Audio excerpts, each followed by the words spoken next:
I'm your host, Verdel Jones, and I'm thrilled that you have joined us. Let's get started. Today we welcome Sensei Darren, and in 2015 he founded Sensei Darren BullyProof LLC.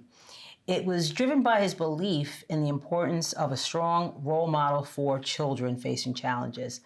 Now he's bringing that powerful message to schools with his Sensei Darren's BullyProof program. So welcome, Sensei Darren. Thank you. Thank you for Glad to being be here. Yeah, absolutely. So let's get into it. I saw some of your Instagram posts working with kids, and so I want to hear all about that. So what inspired you first to, to create the Sensei Darren BullyProof program, and what impact have you seen it having with children? Okay, so real quick, I grew up in Brooklyn, New York, the youngest of three, single mother, and I was, the baddest kid out of the bunch.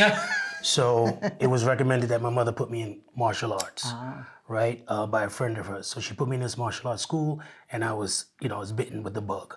But the school only stayed there for like 2 years in the community center, and it moved. But from then on, I always had a love for the martial arts. Fast forward, my son is born, right? Now my son is 30 years old.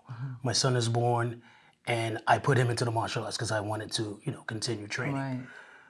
Right. So he's training, then I'm training. I have cousins that train. Martial arts is a way of life for me. And in the back of my mind, growing up in Brooklyn, I always felt like if I had a strong father figure in my life, things would have been different for me. So I'm training in martial arts. I'm showing up in my son's life. I started, I'm bringing him to tournaments, and it's born. Fast forward even further, I'm going to a church at the time. I was going to the church for maybe 5-6 years straight. And the pastor, God rest his soul, knew I was a martial artist. Him and his father kept telling me about creating a school, some type of school. I don't know why they saw that in me, because a lot of the security that surrounded him were martial artists that I knew, right? So I don't know why they wanted me to do that. Right. But he kept saying, I feel like it's your calling, it's your calling. Wow. Going even further, I'm working in a corporate environment. I'm an accounting professional. I'm rising through the ranks of the corporate world. And I'm at a job for 13 years. I get laid off because they outsourced. So, but I got a great severance package and all, so then it hits me. I'm praying, meditating. Back then I'm praying and meditating. I still pray a lot now, but back then I added meditation to it. So I was praying and meditating all the time, and it came to me. Yeah. Sensei Darren BullyProof. When I tell people that story, I'm like, it really happened. Just like that. It's just like that. So I wanted to create a program where I go into the school system and talk to kids. I wanted to be a figure, a positive role model. So I'm on this severance package. I prayed, it came to me, Sensei Darren BullyProof, so I'm looking online. It had some, in Jersey, I live in Jersey City, had a school in Jersey City, a college, where I can go talk to someone who's a small business, give you information, whatever. Right, exactly. So I went there, I told him what I wanted to do. He thought I wanted a grant to build a grant. I said, no, I want to go into the school system and teach. Right? So he said, well, this is what you should do. He gave me some numbers to call. He said, call these people. Long story short, I called a person that was the director of Department of Rec in Jersey City, a brother, and I called the number about 10 days straight. I don't know why I kept calling that number. The secretary called me back, and they wanted to meet with me. I went down there, I rode my motorcycle, I went, talked to them. It was supposed to be a half an hour meeting. We stayed there for an hour and a half. I told them, just like I'm telling you, I want to go into school. I'm a 6th degree. My name of my company is Sensei Darren. I'm really a Shihan in my system. That's a 6th degree black belt, but I just call myself Sensei Darren. Okay. Right, so I'm telling them what I want to do. I want to talk to the kids. I want to show I was ready to the father, my whole vision. He's like, this is great. He says, I'll be in touch. I go home. I get a call a couple of days later from the secretary. We want to put you in the after school program. Oh, wow. So they said, do you have your vendor's license? I'm like, what is that?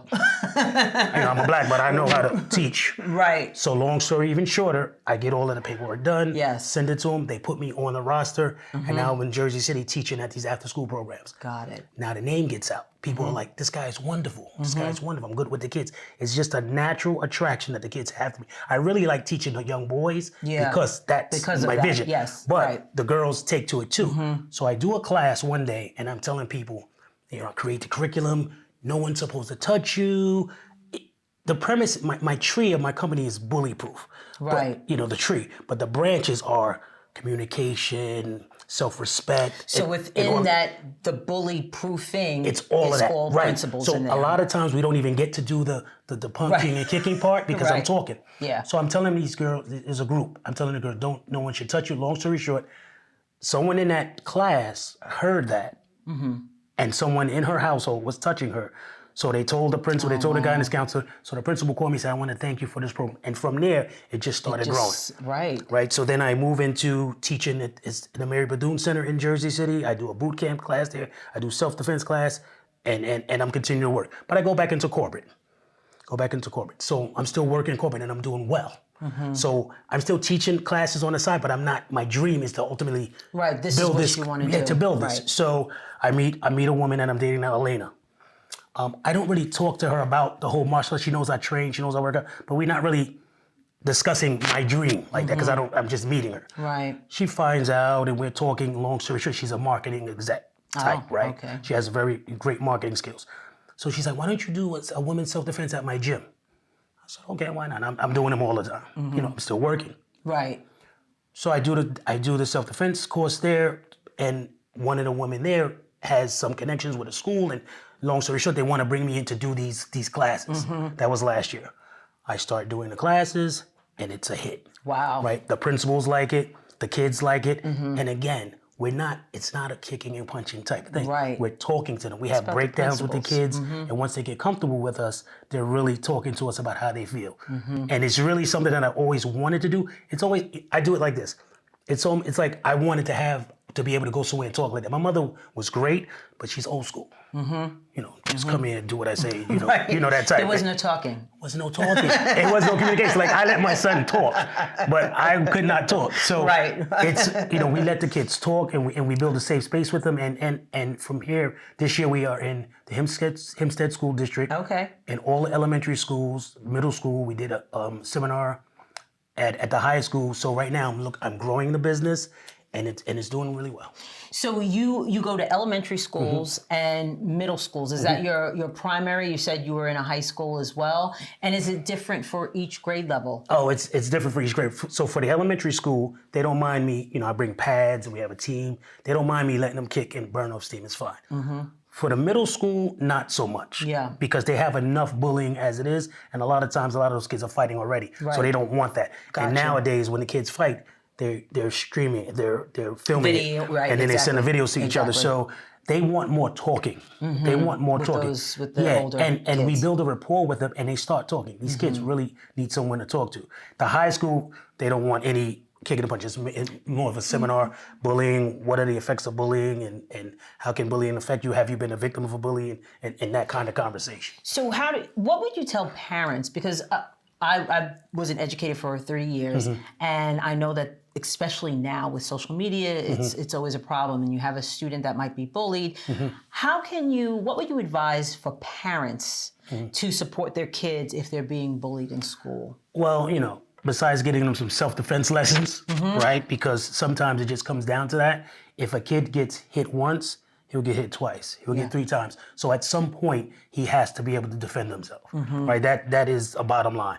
But you should be able to talk to your kid. But even doing that, sometimes kids are not comfortable talking to their parents. Sometimes the father, whatever the figure is, they're just not comfortable. So if you know your kid is being bullied, send them somewhere to learn how to defend themselves, right? Not start, but to defend themselves. Because if I defend myself in the cafeteria against Joe Bully, then Steve Bully will leave me alone. But if they see it, now you become what they call food. So now you're that guy or the girl that everyone's kicking and punching. You're going to be that target. And then this can result in low self-esteem, drug abuse, yada, yada, suicide, and all that. So a quick palm heel to the face may end that. But if a kid doesn't know, they don't know. So I would say get them self-defense classes, but definitely talk to them. But a lot of times our kids don't talk to us like they talk to a stranger. Kids talk to me, and they have a mother and father in the household. Why they come to me? And their mother and father probably have told them the same things that you may have told them, but it's just another person that they feel comfortable with. Yes, exactly. Yeah. So how does learning the self-defense? You mentioned they can protect themselves, but how have you seen that kind of manifest itself in the confidence that children get when they're with you? So I'll bring up. I have many people. I have people that contact me all the time. They bring their kids from Passaic, all over. one person in general. I have a friend of mine. She had a sister, right, who lived in Harlem, and her sister had a son from Atlanta. They lived in Atlanta, now they live in Harlem. So the kid was taking the train to go to school in Brooklyn. Oh, wow. But he was being bullied. So the mother went to the school for open school night one day, and he was being beat up in the schoolyard. So, long story short, the sister said, call Darren. So I will go to her house to train this kid.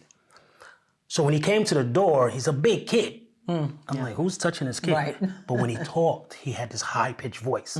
He was like, hey, I was like, oh, okay. So I know how kids can be. Yes. In school, with that high-pitched voice, they were making fun of him. Target. And he wasn't rough. In 3 weeks, I kid you not, I have tested 3 weeks. I took this kid from coming to that door with that high pitch. He's always had a high pitch voice, but now he's wearing bandanas. He's wearing cut-up. This kid totally changed. I gave him a few techniques. He went to school. He was the target again. He used them. His mother called me crying. She could not believe it. She's like, oh. So this was years ago. This kid now has graduated college. He was the head of the wrestling team. Okay. The head of the wrestling team, right? Because of the simple stuff he learned. Right. And I didn't take long because, she lost her job, she couldn't pay whatever, and I did a few for free. And she's like, okay, but thank you. And he was well on his way. About 3 weeks worth of some nice, and nothing deadly self-defense, just basic stuff. And the kid went to school, protected himself. He wanted to graduate in college. He was head of the wrestling team. I haven't talked to him in a while, but the last time I talked to her, she told me that story. Yeah, he's built, and that builds their self-esteem and confidence if they know that they can protect themselves. Right. And that's always a challenge, I think, when students are being bullied. They don't really know, and the parents don't know how to support them. Right.